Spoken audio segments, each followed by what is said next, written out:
This show is produced by the Hartman Media Company. For more information and links to all our great podcasts, visit hartmanmedia.com.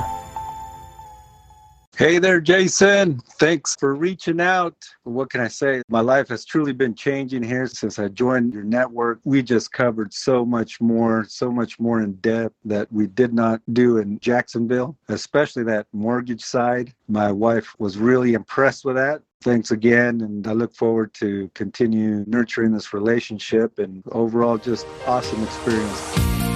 Welcome to the Creating Wealth Show with Jason Hartman. You're about to learn a new slant on investing, some exciting techniques, and fresh new approaches to the world's most historically proven asset class that will enable you to create more wealth and freedom than you ever thought possible. Jason is a genuine self-made multimillionaire who's actually been there and done it. He's a successful investor, lender, developer, and entrepreneur who's owned properties in 11 states, had hundreds of tenants, and been involved in thousands of real estate transactions. This program will help you follow in Jason's footsteps on the road to your financial independence day. You really can do it.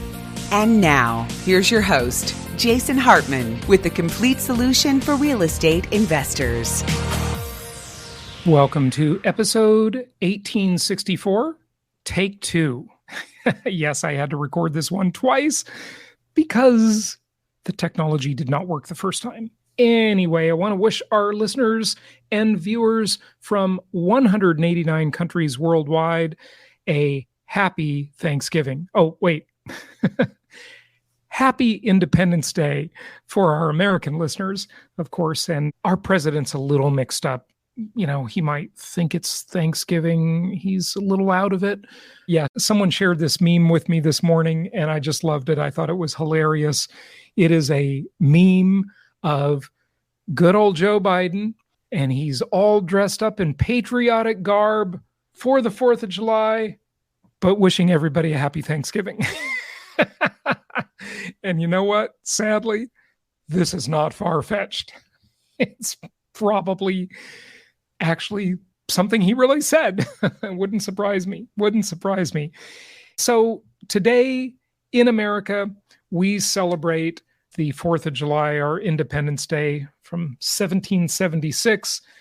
And if you think about it, it's pretty amazing. You know, we've got listeners from 188 other countries around the world. And hopefully many of you believe, as I do, how important the United States was in world history. And look, it's in decline, and it is declining precipitously. It is declining so fast, it's head spinning how quickly the United States is just falling apart. Let's hope that the pendulum swings the other way. You know, we do have these checks and balances with the three branches of government. We have a fantastic Constitution. And just think about and appreciate the United States Constitution for just a moment, because it was only the second example in all history where a ruling class, where a government or royalty, a monarch, restricted its own power and decided it was important to do that so that individuals, people, citizens would have more power. That's like a miracle. I mean, that's like saying, okay, you're in a position of power. You're the CEO of one of these disgusting, scummy, woke companies that is, you know, ripping off the shareholders and oppressing the employees. Maybe you're Jeff Bezos. Oh, actually, he seems to have gotten his head on straight lately with his last couple of tweets. So cheers to him. He's now, you know, being critical of the Biden administration, rightfully so. Took you long enough, Jeff. Anyway, say you're one of these scummy CEOs, right? And you just decide that you're going to restrict your own power.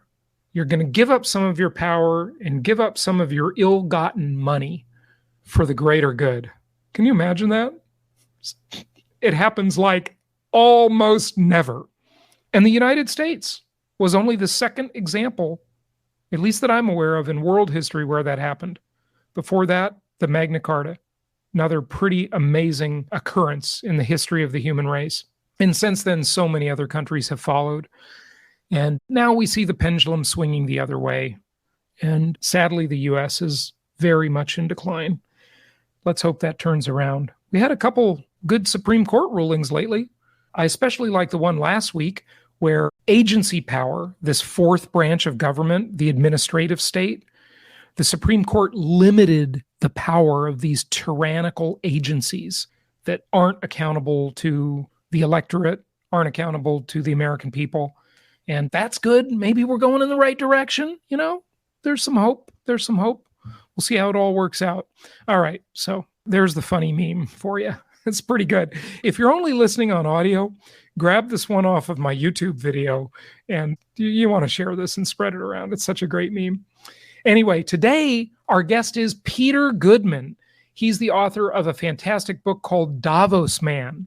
Talk about oppression. Talk about the elite class oppressing the people of the world. Well, that's what goes on in Davos, Switzerland at the World Economic Forum. You know, Klaus Schwab, you've heard of him by now. Anyway, this book was great. I finished it a few weeks ago, and I just had to get Peter on the show to talk about Davos Man, how billionaires devoured the world. No, folks, this is not capitalism. This is cronyism. It's a scam. And sadly, in the modern world, everything has become a scam. Also, thanks to Ashley for getting him on the show, I interviewed Vivek Ramaswamy on his book, Woke Inc., Inside Corporate America's Social Justice Scam. Interviewed him last week, and we'll have that interview published maybe next week or the week after, but it's such a fantastic book. These two books are must-reads. They really are, especially Woke Inc.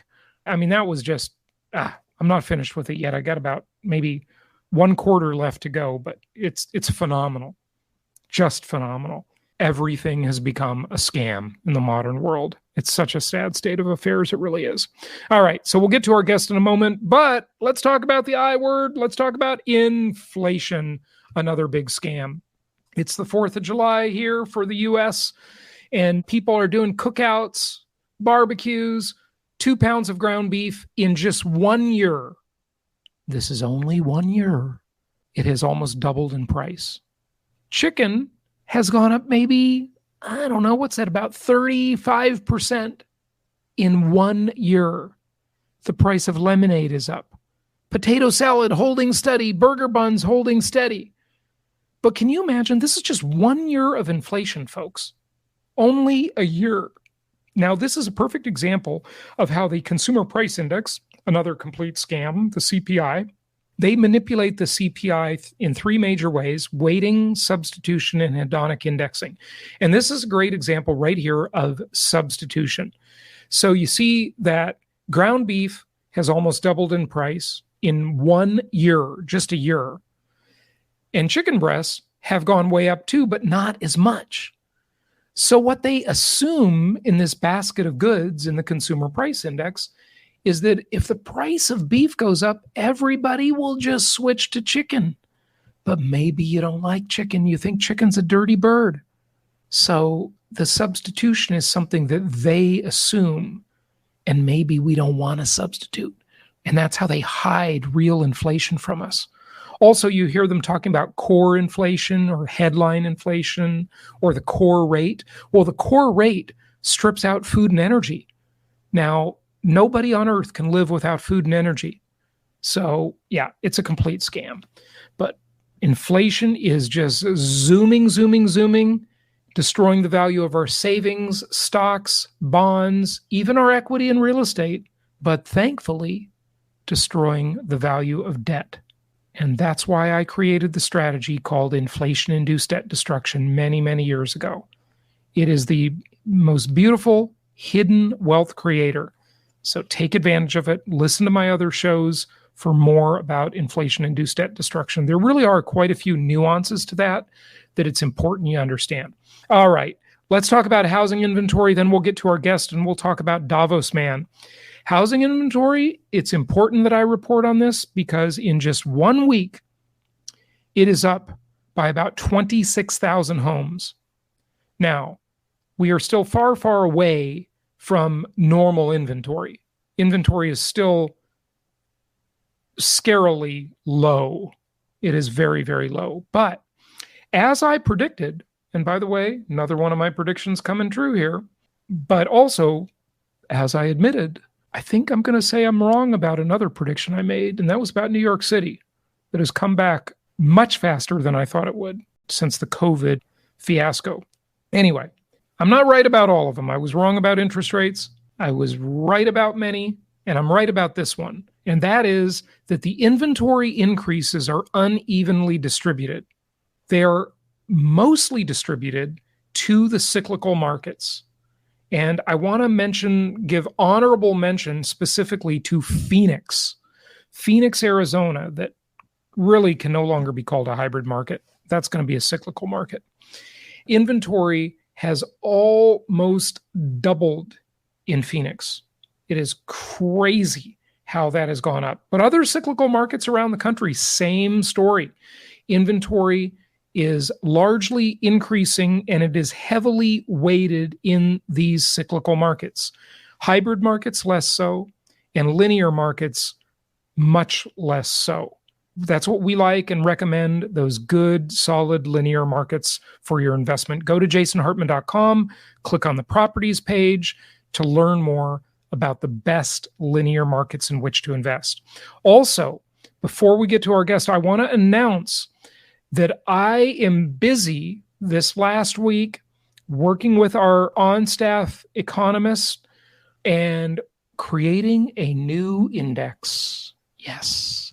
You know about the Hartman Comparison Index, the revolutionary index, the HCI, that helps you understand the real value of real estate by not just comparing it to one thing, the moving target called the US dollar, which would be completely erroneous, but comparing it to many things in a very large basket of goods and services. Well, I've got a new index that I'm going to be launching soon, and it focuses on income. Because as I have taught you for 18 years now, when I talk about my 3 dimensions of real estate strategy, you know that income and housing prices are non-correlating indicators. Very, very important to understand that. And so this new index is going to offer you tremendous insights into the income component of income property. It's so funny that everybody is just so myopic and they constantly talk about prices. And that's how they measure whether a market is good or bad, or an investment is good or bad. Are the prices going up? Are they going down? Are they stagnant? Not enough information, because we are yield investors. We invest for yield. We invest for value, for income. So I've got a new index launching very soon. Sleazy competitors, don't copy me like you always do about everything. Yeah, I got to just mention the sleazy, scummy, cheating, lying, stealing competitors out there. Yeah, with good cheer. Yeah, so imitation, sincerest form of flattery. That doesn't mean I have to like it. All right, so that new index is coming out soon, but just understand, as far as the inventory goes, we are still far, far away from even normal inventory. It is increasing quickly, and the question is, how quickly can we see housing inventory increase to 1 million homes, or as some experts believe is normal, to 1.2 or even 1.5 million homes? How quickly can it rise to that level to get to what is called a normal market? Not a down market, not a bad market, just a normal market. We are still far, far away from a normal market, inventory still being very, very low. And again, the inventory scarcity issue is dramatically more pronounced and more weighted on the low-end entry-level spectrum of the real estate market. Remember, we're just looking at the overall inventory when we talk about this stuff. Okay, so without further ado, that's it on inventory. I just had to give you that report today because it just came out, and it is very, very important to understand we are seeing substantial increases in inventory but we're still far, far away from even what is considered a normal market. If you need assistance with your portfolio, if you'd like a free portfolio makeover, if you'd like to make sure you are determining the highest and best use for any assets you have, cash in the bank, money in the stock market, mutual funds, bonds, cryptocurrencies, whatever, and you're interested in income property, the most historically proven asset class in the entire world and the most tax-favored asset class in America, when taxes are the single largest expense in most people's life. Go to jasonhartman.com, reach out to us. Also, be sure you check me out on social media. I have been killing it, just killing it on Instagram lately. Never paid much attention to that before, but I've got over 70,000 followers now. YouTube, we've got lots of great other content there for you.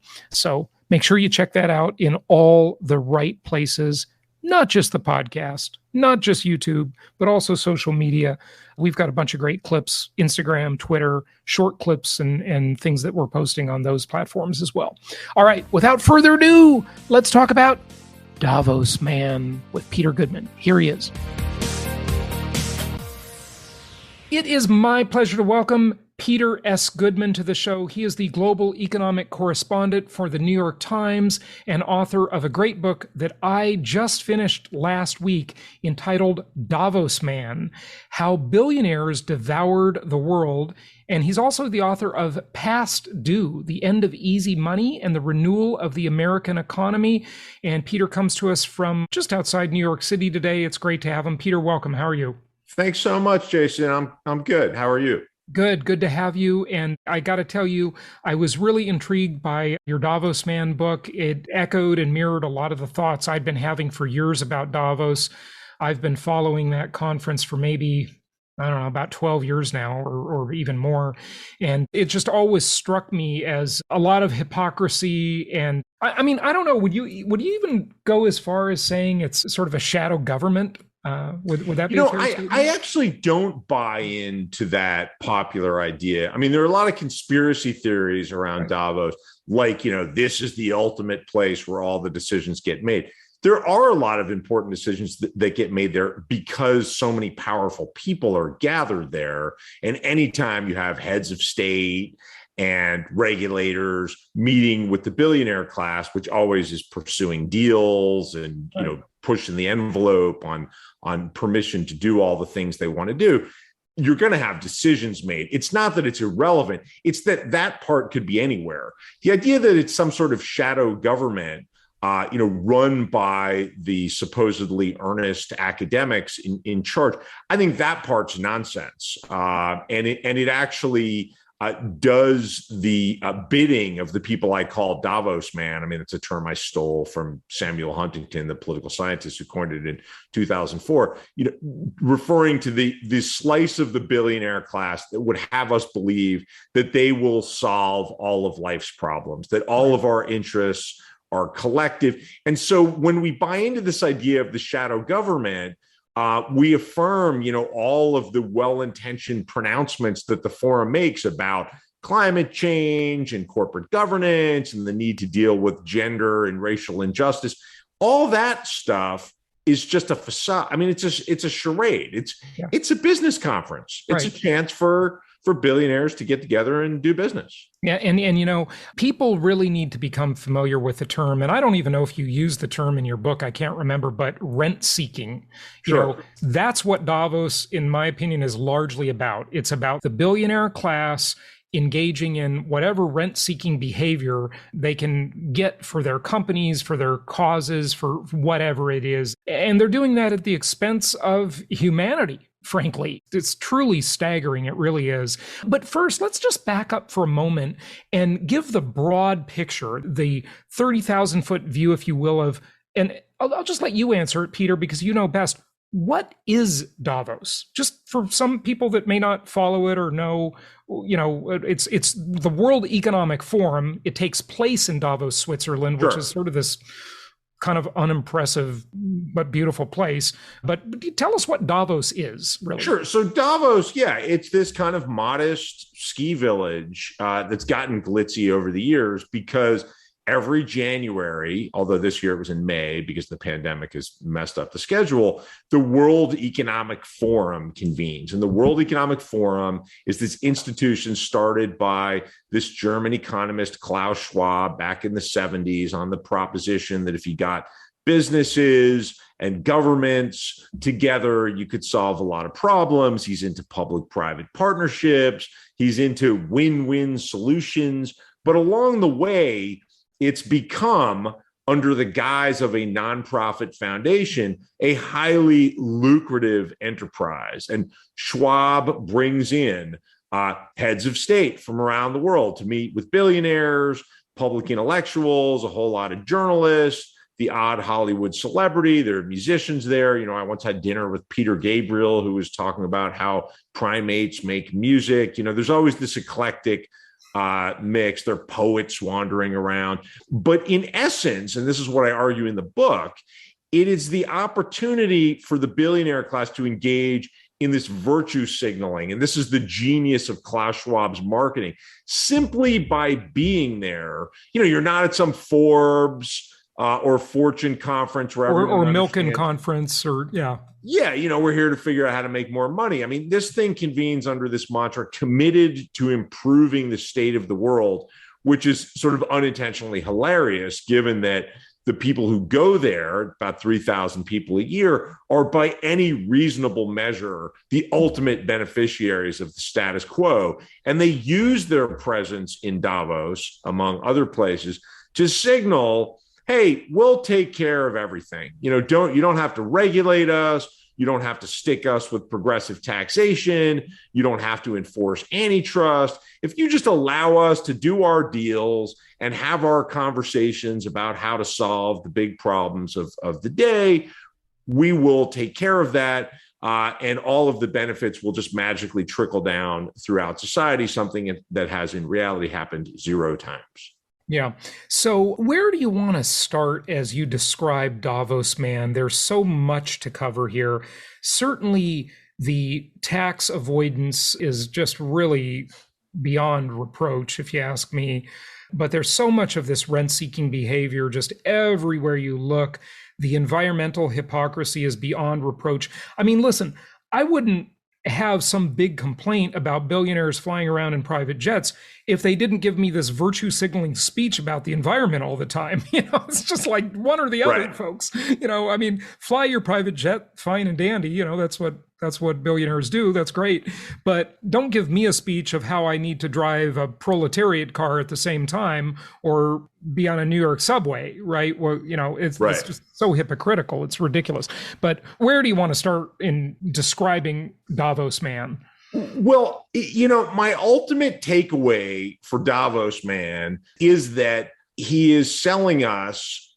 I mean, first of all, he is like effectively a separate tribe, a separate species even from the rest of humanity, because, his fortune is so complex. I mean, the Davos men, they need to hire accountants and lobbyists and lawyers in scores of jurisdictions around the world. And Huntington used the term, to describe a group that essentially doesn't have any allegiance to any particular nation.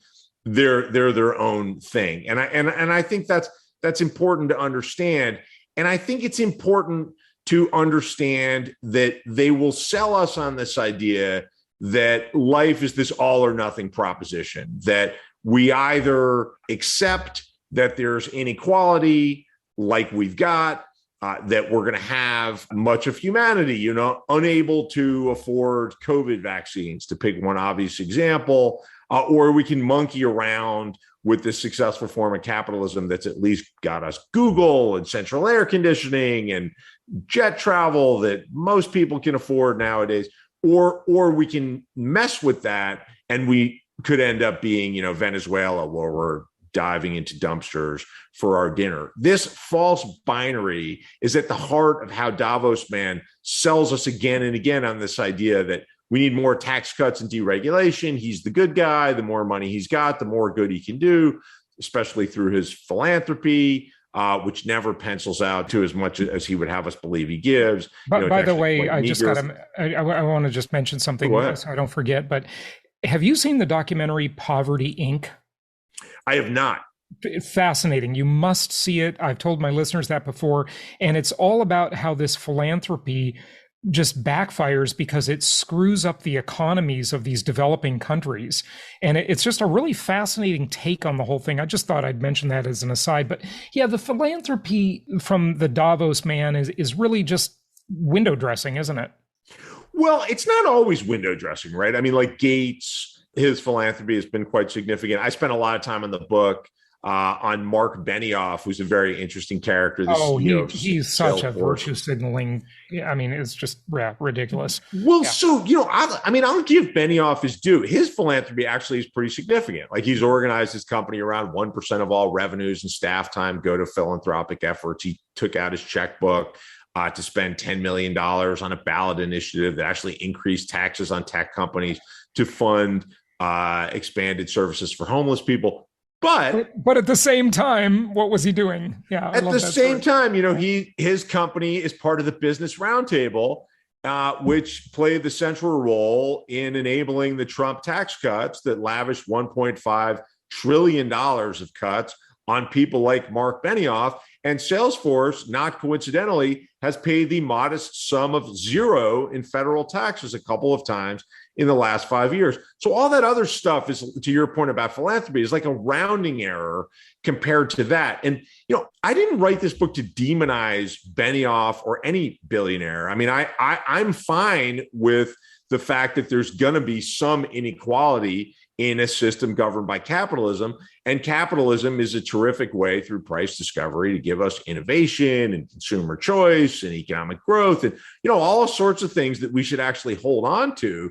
But we should be so lucky as to have real capitalism. I mean, what we've got is this kind of rugged individualism for regular people where there's no social safety net and various forms of corporate welfare, back to your point about rent seeking, for companies that are able to hire lobbyists the way most of us, have maybe hire somebody to clean our house if we can afford that. It's not that we need to demonize the billionaires. It's that we have to accept that they're going to run their companies catering to shareholders.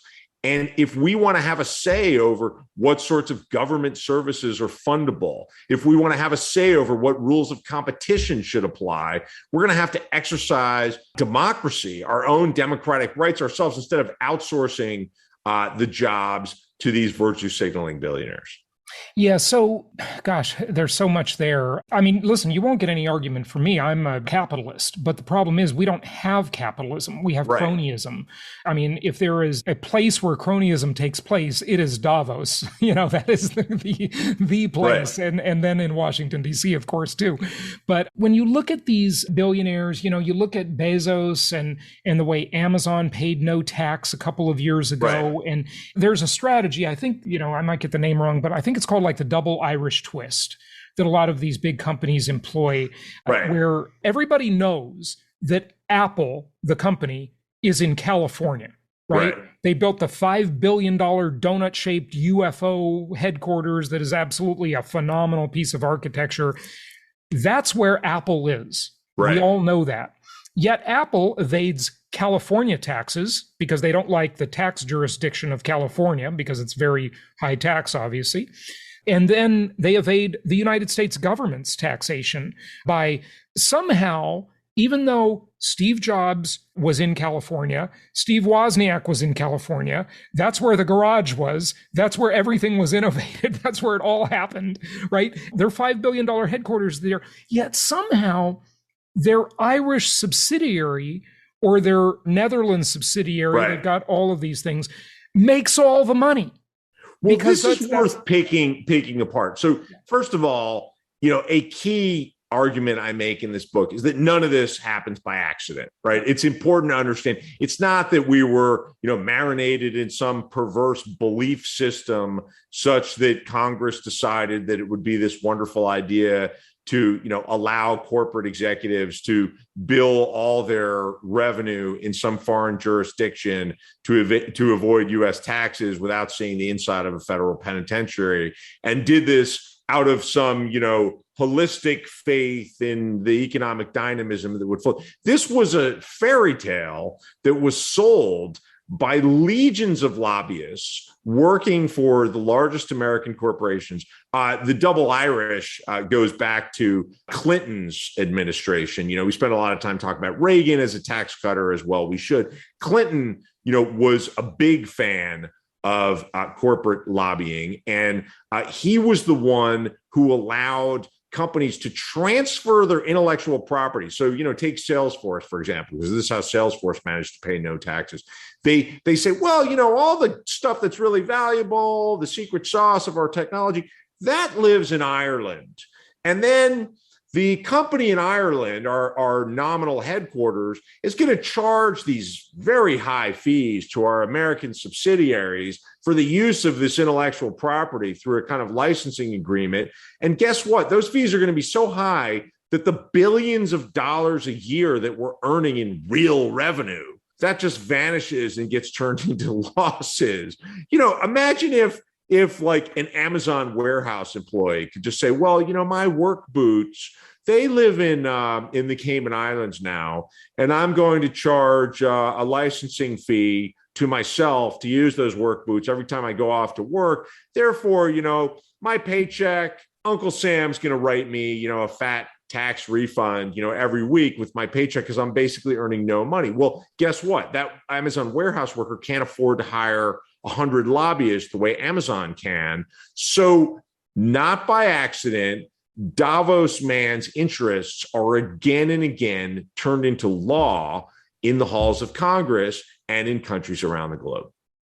Yeah, it's unbelievable. And since you mentioned Amazon, the abuses perpetrated by Bezos have been staggering. They really have been. And this whole virtue signaling of all of a sudden he decides a few years back, let's raise the minimum wage of Amazon warehouse workers to $15. Right. But what he was really doing is putting his competitors out of business because they couldn't afford to pay that. So a small business, a little retailer, suddenly Bezos switched from where he was suppressing wages and just overworking these people, putting monitors on them like they're machines, the way he would treat people. You take a break to go to the bathroom, you get castigated by your supervisor, right?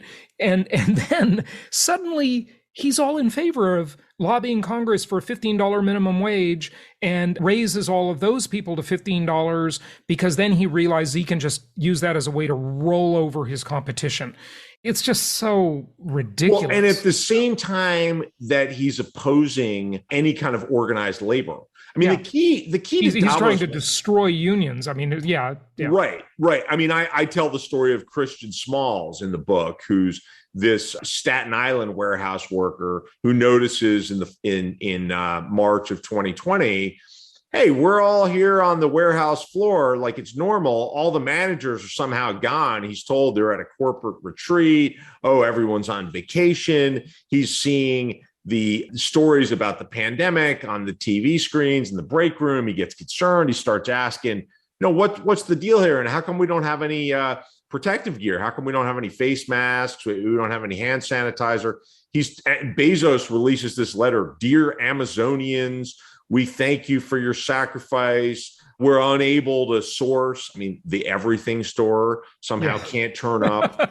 They're the best sourcing company in the world. Yeah. Right. And of course, Christian Smalls and his colleagues can see, well, they seem to be able to source it when we're putting it in boxes, sending it to people who are paying for it. But there doesn't seem to be any for us because labor, we're just a cost to be minimized. Well, Smalls is ultimately fired for violating quarantine, which is really bitterly ironic, given that he wants everyone to be quarantined while they sort out what the risks are for the plant. And they have a plan to actually make it safer for the workers. And he wants paid sick leave for everyone. Amazon has lobbied assiduously over the years against paid sick leave. The U.S. is the only developed democracy on earth that does not have a federal paid sick leave policy. Again, not by accident. Well, Smalls later actually organizes the first labor union, but that goes against the grain. That's a significant victory for the labor movement, precisely because, one of the key traits of understanding Davos Man as a species is he's good with philanthropy. He's good with unilateral shows of generosity. Here's your bonus. here's my gift to people in a wretched country made slightly less wretched by my largesse, but no collective bargaining. Davos Man's not interested in altering the power dynamic. And so, to your point about Bezos and the minimum wage, he uses Congress to essentially administer a higher wage, which is productive for workers, but he does it as a kind of predatory pricing system against his own competitor to make it harder for companies like Walmart and Target to hire enough workers at a time of worker shortages. Yeah, it's really something. Okay, give us some more examples of who Davos Man is. Let's learn more about this creature. Well, let's take Steve Schwarzman, who's a regular at the forum. So he's the world's largest private equity magnate. Depending upon the day, he's worth around $35 billion. He's the master at taking the area in which he's the problem and spinning it that he's the solution to the problem. So after the great financial crisis and the Great Recession, he vacuumed up, millions of homes that went into foreclosure around the U.S. He sent his people to courthouse steps and bought homes at auction. A lot of people got moved out of their homes. In his memoir and in public appearances, he'll tell you, this really wasn't about the money. Never mind that he was throwing these bacchanals in celebration for all the bonds he was helping Wall Street sell, backed by these foreclosed homes. I was just doing this to revive communities. We were going into places where lawns were overgrown and swimming pools were full of algae and rodents were running around in the chaos. And we slapped fresh coats of paint on houses and rebuilt electrical systems. And, you can almost hear the soundtrack for a life insurance commercial and imagine a golden retriever puppy romping around with some child on a lawn. I mean, the reality is he starts this subsidiary he calls Invitation Homes, which is an invitation for people to pay much higher rents. He specializes in people who are especially in vulnerable areas where they don't have the money for a security deposit for some new place. They have to pay the higher rents. It's an invitation to sit on hold for hours to get an invitation to have like a landlord that is basically a slumlord. I mean, these right. And now look, I would not be so critical of this if there were a couple of things, and maybe you can go to this side of the equation too. But when you really look at these things deeply, and I've interviewed the author, I can't think of his name right now, of that sort of seminal article that was written during the Great Recession about Goldman Sachs, the Great Bubble Machine. Oh, Matt Taibbi. Yeah, Matt Taibbi, right? Yeah. He's great. I love it. Vampire Squid. His book, Hate Inc. is really good, by the way, too.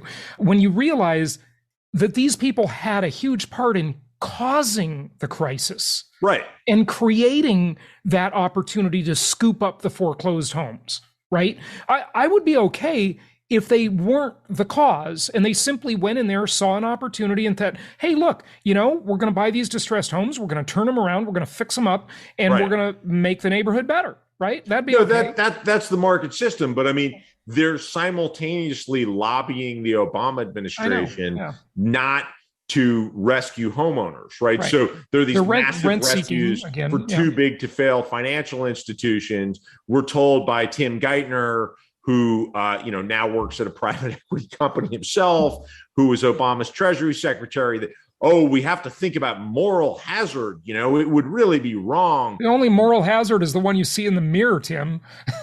Well, moral hazard is an interesting concept because it implies that, every homeowner who goes underwater after the 2008 financial crisis, pulled out home equity lines of credit to go finance their honeymoon in Tahiti. Certainly, there are plenty of people like that. Sure. We know people like that. I'm not saying that they don't exist, but there are plenty more people who simply came of age where they're raising families in major American cities where there are huge speculators like Steve Schwarzman who are bidding up the price of real estate.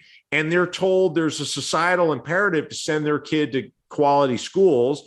To be in a quality school district, they have to pay the freight, and the prices are set by a million other people, some of whom are availing themselves of home equity lines of credit to buy fancy new cars they don't need, many of whom are speculators. because the money's so available. And so, families are having to sign here to get themselves in a decent school district. And a lot of those people need to be understood in the context of what is and isn't moral hazard. And along comes the Obama administration, and they say, well, we got money for Goldman Sachs, we got money for AIG, we're not going to prevent bonuses from being paid out to the very bankers who caused the financial crisis, but we're not going to bail out homeowners because somehow that would be morally wrong and bad politics. And then, to your point, the punchline is the very financiers who participated in the speculative orgy that wrecked the housing market now have all this cash to buy up the properties, and they end up profiting, on the other end. And we'll be back with a lot more on this topic with this guest on our next episode. Thank you so much for listening. Please be sure to subscribe so that you don't miss any episodes. Be sure to check out the show's specific website and our general website, hartmanmedia.com, for appropriate disclaimers and terms of service. Remember that guest opinions are their own, and if you require specific legal or tax advice or advice in any other specialized area, please consult an appropriate professional. And we also very much appreciate you reviewing the show. Please go to iTunes or Stitcher Radio or whatever platform you're using and write a review for the show. We would very much appreciate that. And be sure to make it official and subscribe so you do not miss any episodes. We look forward to seeing you on the next episode.